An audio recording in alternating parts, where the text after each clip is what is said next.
ഏതൊരു പദ്ധതി നടപ്പിലാക്കുമ്പോഴും അത് ഒരു മോഡലായിട്ട് ആ പദ്ധതിയെ പ്രാവർത്തിക തലത്തിലേക്ക് കൊണ്ടുവന്ന് അത് വിജയകരമായിട്ട് മുന്നോട്ട് കൊണ്ടുപോയി അത് പിന്നീട് എവിടേക്ക് വേണമെങ്കിലും വ്യാപിപ്പിക്കാൻ സർക്കാരിന് കഴിയുമല്ലോ. അത് ഈ കേരളത്തിലെ സാധാരണക്കാരായുള്ള സ്ത്രീകൾക്കും പെൺകുട്ടികൾക്കും ഇതിന്റെ പ്രയോജനം ലഭിക്കും എന്നുള്ള കാര്യത്തിൽ ആർക്കും സംശയമില്ല. അങ്ങനെയാണെങ്കിൽ അതിന് മറുപടി പറയാൻ എനിക്കുണ്ട്. പക്ഷേ ഇപ്പോൾ വളരെ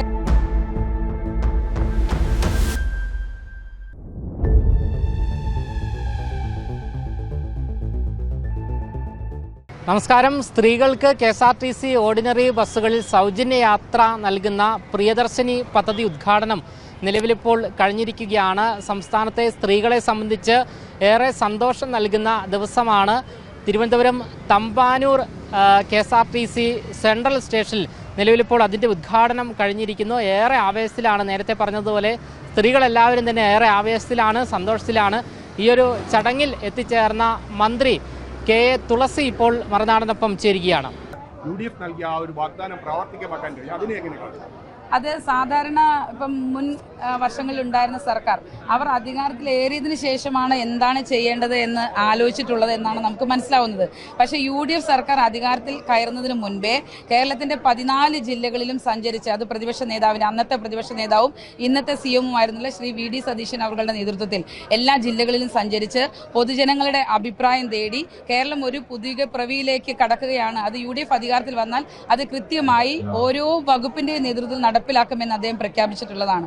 അപ്പോൾ UDF-ന്റെ നേതൃത്വം, അതിൽ കൂട്ടായ നേതൃത്വം, അതുപോലെ തന്നെ ഇപ്പോൾ അധികാരത്തിലേറിയതിനു ശേഷം അന്ന് എടുത്തിട്ടുള്ള, കാരണം ഓരോ വകുപ്പിൽ എന്തൊക്കെ മാറ്റങ്ങളാണ് വരുത്തേണ്ടത്, കേരളത്തെ ഒരു സാമ്പത്തിക ശക്തിയായിട്ട് വളർത്താനും ഈ നാട്ടിലെ സാധാരണക്കാർക്ക് പ്രയോജനപ്രദമായിട്ടുള്ള രീതിയിൽ സർക്കാർ ആവിഷ്കരിക്കുന്ന പദ്ധതികൾ കൊണ്ടുവരാനും എങ്ങനെയൊക്കെ പ്രവർത്തിക്കണം, അതിന് ഏതൊക്കെ നയങ്ങൾ ആവിഷ്കരിക്കണം എന്നുള്ളത് തെരഞ്ഞെടുപ്പ് വിജയം വരുന്നതിന് മുൻപ് തന്നെ UDF നേതൃത്വം തീരുമാനമെടുക്കുകയും അത് പ്രാവർത്തികമാക്കുന്നതിന് വേണ്ട നടപടികൾ സർക്കാർ അധികാരത്തിൽ വന്നതിന് ശേഷം നടപ്പിലാക്കിയിട്ടുള്ളതുമാണ്.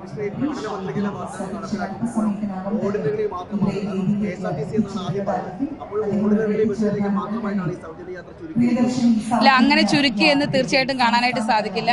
കാരണം ഏതൊരു പദ്ധതി നടപ്പിലാക്കുമ്പോഴും അത് ഒരു മോഡലായിട്ട് ആ പദ്ധതിയെ പ്രാവർത്തിക തലത്തിലേക്ക് കൊണ്ടുവന്ന് അത് വിജയകരമായിട്ട് മുന്നോട്ട് കൊണ്ടുപോയി അത് പിന്നീട് എവിടേക്ക് വേണമെങ്കിലും വ്യാപിപ്പിക്കാൻ സർക്കാരിന് കഴിയുമല്ലോ. അത് വളരെ പോസിറ്റീവായിട്ടാണ് കാണേണ്ടത്.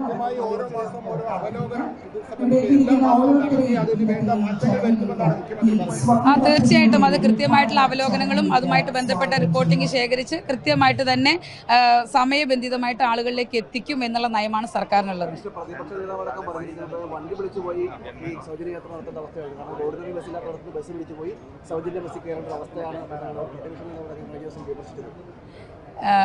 ഞാൻ പ്രതിപക്ഷ നേതാവും മുൻ മുഖ്യമന്ത്രിയും പറഞ്ഞ അഭിപ്രായത്തിനോട് കമന്റ് ചെയ്യാൻ ആഗ്രഹിക്കുന്നില്ല. ഒറ്റ കാര്യമേ ഉള്ളൂ, ഈ കേരളത്തിലെ സാധാരണക്കാരായുള്ള സ്ത്രീകൾക്കും പെൺകുട്ടികൾക്കും ഇതിന്റെ പ്രയോജനം ലഭിക്കും എന്നുള്ള കാര്യത്തിൽ ആർക്കും സംശയമില്ല.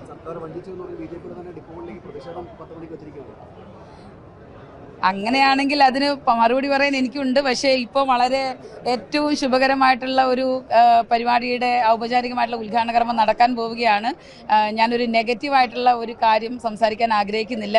എല്ലാം വളരെ പോസിറ്റീവായിട്ട് കാണുന്നു. ഈ കേരളത്തിലെ സ്ത്രീകൾക്കും പെൺകുട്ടികൾക്കും ഈ പദ്ധതിയുടെ പ്രയോജനം 100% ലഭിക്കും.